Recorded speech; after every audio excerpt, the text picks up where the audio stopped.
وہاں کی ایجنسیز جو ہے جب اس طرح کی گھٹیا حرکتیں کرتی ہیں تو بعد میں الزامات جو ہے وہ پاکستان کے اوپر لگا دیے جاتے ہیں. جب بھی وہاں پر کوئی چڑیا بھی مر جائے تو اس کا الزام بھی جو ہے وہ پاکستان کے اوپر لگا دیا جاتا ہے کہ جناب یہ سب کچھ جو ہے وہ پاکستان نے کیا ہے. میں اب بھی اپنے ظرف سے کہہ رہا ہوں کیونکہ بھارتی میڈیا کا اتنا ظرف نہیں ہے کہ وہ اس طرح کی بات کریں. میں اب بھی اس واقعے کی مذمت کرتا ہوں. جو بھی ٹورسٹ جن کو وہاں پر قتل کیا گیا اس واقعے کی تحقیقات ہونی چاہیے. بھارت اپنے گریبان میں جا کے اس کی تحقیقات کرے اور بالکل صحیح طریقے سے تحقیقات کرے, پتہ چلے نا اصل بندہ کون ہے. میرا یہ ظرف ہے کہ میں یہ کہہ رہا ہوں. بلکہ جب بلوچستان کا واقعہ ہوا تھا جعفر ایکسپریس والا, یہ وہاں پر بیٹھ کر مین سٹریم کے اوپر بیٹھ کر جو ہے وہ یہاں سے بلوچستان سے ان کی تنظیموں کے بندے بٹھا کر وہاں پر جو ہے وہ ان سے باتیں بلوا رہے تھے, ان سے اسکرپٹڈ کانٹینٹ کروا رہے تھے. لیکن میں اب بھی اس واقعے کی مذمت کرتا ہوں اور اس کی تحقیقات جو ہے وہ ہونی چاہیے. یہ بھارت کا جو پروپیگنڈا ہے اس کو بے نقاب کرنے کی ضرورت ہے اور پاکستان کو بھی چاہیے کہ وہ اس کے اوپر سخت قسم کا جواب دے. خیر یہ جناب کچھ وہاں سے خبریں تھیں. اس کے علاوہ جناب پی ٹی آئی کے لیے خوشخبری آئی ہے اور وہ خوشخبری یہ ہے کہ جوڈیشل مجسٹریٹ قمر عباس تارڑ نے پی ٹی آئی رہنما عالیہ حمزہ کو جناب ان کی درخواست ضمانت بعد از گرفتاری جو ہے وہ منظور کر لی ہے. اور آپ جانتے ہوں گے کہ ان سمیت جو ہے وہ 5 کارکنوں کو گرفتار کیا گیا تھا ایک ورکرز کنونشن کے اندر, جس کے بعد جو ہے وہ 2 کو رہا کر دیا گیا تھا. لیکن عالیہ حمزہ کو اور دیگر جو 2 کارکنان تھے ان کو اڈیالہ جیل جو ہے وہ بھیج دیا گیا تھا. اور ان کے اوپر الزامات یہ تھے کہ انہوں نے جو ہے وہ ایک تو سڑک بلاک کی تھی اور پولیس کو دھمکیاں دینے پر جو ہے وہ ان کے خلاف مقدمہ درج کیا گیا تھا. تو یہ جناب پی ٹی آئی کے لیے خوشخبری آئی ہے اور ان کو جو ہے وہ اب رہا کر دیا گیا ہے. اچھا اب آ جائیں ملاقاتوں کے حوالے سے. کل آپ جانتے ہیں ملاقاتوں کا دن تھا اور جب تک ہم یہ ویڈیو ریکارڈ کر رہے تھے تب تک 2 بہنوں کو اندر جانے کی اجازت ملی تھی لیکن وہ اندر گئی تھی, ملاقات نہیں ہو سکی. اور علیمہ خان کی اور سلمان اکرم راجہ کی کل بھی ملاقات نہیں ہوئی. اور دیگر بہنوں کے حوالے سے بھی بعد میں یہ خبر آئی کہ جناب ان کو اندر انتظار کروایا گیا اور بعد میں ان سے کہا گیا کہ جی اب ٹائم ختم ہو گیا اور آپ جو ہے وہ واپس چلی جائیں. خیر یہ سارا معاملہ ہو گیا. اس کے بعد چند ایک چینلز نے ایکسپریس نے اور جیو نے یہ رپورٹ کیا کہ جناب جو وکلاء کی ملاقات ہوئی ہے اس کی اندرونی کہانی سامنے آ گئی ہے. اب وہ اندرونی کہانی میں آپ کے سامنے رکھتا ہوں کہ رپورٹ کیا ہوا ہے. انہوں نے لکھا کہ پی ٹی آئی ذرائع کے مطابق بانی پی ٹی آئی نے شیر افضل مروت کے بیانات پر سخت برہمی کا اظہار کیا اور شیخ وقاص اکرم کو شیر افضل مروت کے الزامات کا 2 ٹوک جواب دینے کی ہدایت کر دی. ذرائع کے مطابق بانی پی ٹی آئی نے کہا کہ شیر افضل مروت کو پی ٹی آئی میں پلانٹ کیا گیا تھا, شکر ہے اس سے جان چھوٹ گئی. اچھا اب یہ سب کچھ ایکسپریس اور جیو رپورٹ کر رہا ہے کہ خان صاحب نے یہ سب کچھ کہا ہے کہ شیر افضل مروت کو پلانٹ کیا گیا تھا, شکر ہے ہماری اس سے جان چھوٹ گئی.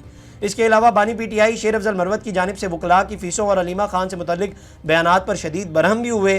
ذرائع کے مطابق بانی پی ٹی آئی نے مائنز اینڈ منرلز بل پر تحفظات کا اظہار کیا اور علی امین گنڈا پور کو مائنز اینڈ منرل بل پر ملاقات کے لیے بھی جو ہے وہ بلا لیا گیا ہے. اچھا جہاں تک مجھے یاد ہے کہ پچھلے ہفتے جو ملاقات ہوئی تھی نا اس کے اندر بھی خان صاحب نے یہی کہا تھا کہ علی امین گنڈا پور سے مشاورت کے بعد یا ان سے ملاقات کے بعد جو ہے وہ اس بل کے اوپر سوچا جائے گا. لیکن ذہن میں یہ بھی رکھیے گا کہ علیمہ خان صاحبہ یہ بیان دے چکی ہیں کہ اس بل کو خان صاحب کی رہائی تک جو ہے وہ روک کے رکھا جائے. جب تک ان کی رہائی نہیں ہوتی تب تک جو ہے وہ اس بل کے اوپر سائن نہیں ہونے چاہیے. تو خیر اس کے بعد آگے لکھتے ہیں. اچھا یہ بڑی انٹرسٹنگ لائن ہے. لکھتے ہیں کہ ذرائع کے مطابق بانی پی ٹی آئی نے کہا کہ ہمیں اسٹیبلشمنٹ کی نہیں اسٹیبلشمنٹ کو پی ٹی آئی کی ضرورت ہے. اندرونی کہانی کے مطابق بانی پی ٹی آئی نے بیرسٹر گور خان سے معذرت خواہانہ رویے پر ان کو سخت پیغام بھجوایا اور پارٹی قیادت کو تمام اختلافات ختم کرنے کا سخت پیغام دیا ہے. یہ پیغام تو کئی عرصے سے وہ دے رہے ہیں کہ پارٹی میں اختلافات ختم کیے جائیں, لیکن پارٹی میں اختلاف جو ہے وہ ختم ہی نہیں ہو رہے.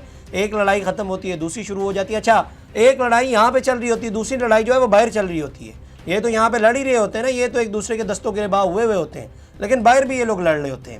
ذرائع کے مطابق عمران خان نے کہا کہ حکومت نے افغانستان کے ساتھ بات چیت میں بہت دیر کر دی. بانی پی ٹی آئی نے کہا کہ کے پی دہشت گردی کا شکار صوبہ ہے. اس کے علاوہ عمران خان نے قانون کی عملداری نہ ہونے پر سلمان اکرم راجہ کو چیف جسٹس آف پاکستان کو خط لکھنے کی ہدایت بھی کر دی ہے. ایک اور خط آنے لگا ہے. بانی پی ٹی آئی نے کہا کہ مولانا فضل الرحمان کی جانب سے ہر بار رابطے پر اعتراض کرنا مناسب نہیں, کیونکہ ہم ملک اور عوام کے مفاد میں سب کو ساتھ لے کر چلنا چاہتے ہیں. تو یہ جناب وہ اندرونی کہانی تھی جو ایکسپریس نے رپورٹ کی اور جیو نے اور بھی دیگر چینلز تھے جنہوں نے یہ رپورٹ کیا. چاہیے جو مولانا صاحب والی بات ہے نا, تو اس کے اوپر تو میرا خیال ہے کہ کل واضح موقف جو ہے وہ انکار سامنے آ چکا ہے. انہوں نے یہی کہا کہ جی ایک طرف تو آپ پہلے فیصلہ کر لیں کہ آپ نے چلنا کس کے ساتھ ہے, آپ نے ہمارے ساتھ چلنا ہے یا ان کے ساتھ چلنا ہے. ایک طرف آپ ہم سے بھی بات کر رہے ہیں, آپ ہمارے ساتھ بھی سارے معاملات طے کر رہے ہیں, دوسری جانب آپ کو اچھی ڈیل ڈھونڈنے کی بھی کوشش کر رہے ہیں. تو آپ لوگ پہلے خود فیصلہ کر لیں کہ آپ لوگوں نے جانا کدھر. اور یہ میں پہلے بھی بتا چکا ہوں, خود فیصلہ کیسے کریں. ظاہری بات ہے جب پارٹی میں اتنے اختلافات ہوں گے, اتنی لڑائیاں ہوں گی, تو فیصلہ کیسے کیا جائے گا.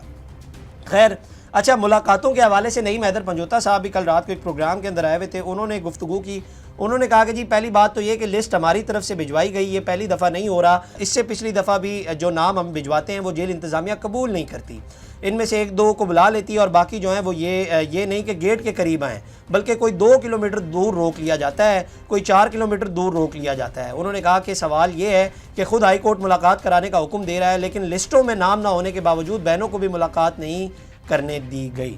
تو ایک تو جو ہے وہ انہوں نے گفتگو کی، تو اس کے اوپر بلکہ مسلم لیگ نون کے رہنما ہیں ناصر بٹ، انہوں نے بھی گفتگو کی ہے۔ انہوں نے کہا کہ جی میں کافی دیر سے یہ بات سن رہا ہوں اور خود بھی حیران ہوں کہ آپ مجھے یہ بتائیں، یہ خود مان رہے ہیں کہ ہم نے لسٹ دی، سلمان اکرم راجہ نے 6 بندوں کے نام دیے اور یہ ملاقات کے لیے گئے، لیکن وہ قیدی ہے اندر، وہ کسی 5 اسٹار ہوٹل میں نہیں ٹھہرا ہوا۔ جب میں نے جیل میں جانا ہے کسی سے ملنا، اگر ملنے والا مجھے اون ہی نہیں کرتا تو میں کیسے ملوں گا؟ قیدی کے بھی کچھ رولز اینڈ ریگولیشنز ہوتے ہیں۔ تو بیسیکلی ان کے کہنے کا لب لباب یہ ہے کہ وہ کہنا چاہ رہے ہیں کہ جناب ایک تو قیدی 5 اسٹار ہوٹل میں نہیں بیٹھا ہوا کہ آپ کا جب دل کرے گا آپ ان سے ملاقات کے لیے چلے جائیں گے، اور دوسرا وہ یہ کہہ رہے ہیں کہ جناب اگلا بندہ آپ سے ملنا ہی نہیں چاہتا تو پھر ہم کیسے آپ کی ملاقات کروا دیں۔ اور آپ کو اگر یاد ہو کو غریدہ فاروقی صاحبہ، انہوں نے بھی آج سے چند دن پہلے یہ انکشاف کیا تھا کہ عمران خان صاحب جو ہیں وہ علیمہ خان سے ملنا ہی نہیں چاہتے، یہ انہوں نے ظاہری بات انکشاف کیا تھا۔ خیر، اس کے علاوہ سپریم کورٹ سے بھی ایک خبر آئی ہے اور وہ یہ کہ جناب سپریم کورٹ نے بانی پی ٹی آئی کے جسمانی ریمانڈ کے لیے دائر حکومت پنجاب کی اپیلوں پر سماعت کی، اور سماعت کے دوران پنجاب حکومت چاہے تو ٹرائل کورٹ سے رجوع کر سکتی ہے۔ بانی پی ٹی آئی کے وکلاء درخواست دائر ہونے پر مخالفت کرنے کا حق رکھتے ہیں۔ جسٹس ہاشم کاکڑ نے ریمارکس دیے کہ ملزم کی گرفتاری کو 1.5 سال گزر چکا، اب تو جسمانی ریمانڈ کا سوال ہی پیدا نہیں ہوتا۔ پروسیکیوٹر ذوالفقار نقوی نے کہا کہ ملزم کے فوٹو گرامیٹک پولی گرافک وائس میچنگ ٹیسٹ کرانے ہیں۔ جسٹس ہاشم کاکڑ نے کہا کہ درخواست میں استدعا ٹیسٹ کرانے کی نہیں، جسمانی ریمانڈ کی تھی۔ جسٹس صلاح الدین نے کہا کہ کسی عام قتل کیس میں تو ایسے ٹیسٹ کبھی نہیں کرائے گئے، توقع ہے کہ عام آدمی کے مقدمات میں بھی حکومت ایسے ہی ایفیشنسی دکھائے گی۔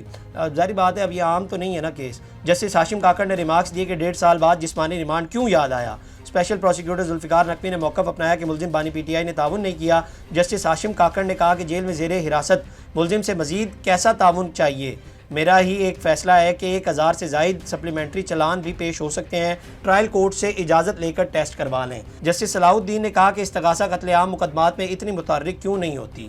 تو ایک ڈیولپمنٹ جو ہے وہ سپریم کورٹ سے یہ ہوئی ہے۔ اس کے علاوہ جناب خبر آئی ہے کہ مشہور پاکستانی یوٹیوبر بھی ہیں اور ٹک ٹاکر بھی ہیں مسٹر پتلو، ان کے حوالے سے یہ خبر آئی ہے کہ ان کو حراست میں لے لیا گیا اور ان کے اوپر مبینہ طور پر جو ہے وہ منی لانڈرنگ کے الزام ہے اور ان کو حراست میں لیا گیا۔ رجب بٹ ہیں بیسیکلی، انہوں نے اپنے ویڈیو پیغام میں یہ کہا ہے کہ مشہور ٹک ٹاکر اور میرے دوست پتلو کو دبئی ایئرپورٹ پر حکام نے حراست میں لیا ہے، اور دبئی حکام نے ایئرپورٹ پر ٹک ٹاکر مسٹر پتلو کو مبینہ طور پر منی لانڈرنگ کے شک پر حراست میں لیا ہے۔ مسٹر پتلو دبئی کے راستے قطر جا رہے تھے اور اسی دوران انہیں ایئرپورٹ پر حراست میں لے لیا گیا ہے۔ تو ایک ڈیولپمنٹ جو ہے وہ یہ بھی ہوئی ہے۔ خیر، یہ جناب اب تک ڈیولپمنٹس تھی، اگلی ویڈیو میں آپ سے دوبارہ ملاقات کریں گے۔ اللہ نگہبان۔ اس طرح کی اور ویڈیوز دیکھنے کے لیے سبسکرائب کیجیے ہمارا چینل اور دیکھتے رہیے PSPKG نیوز۔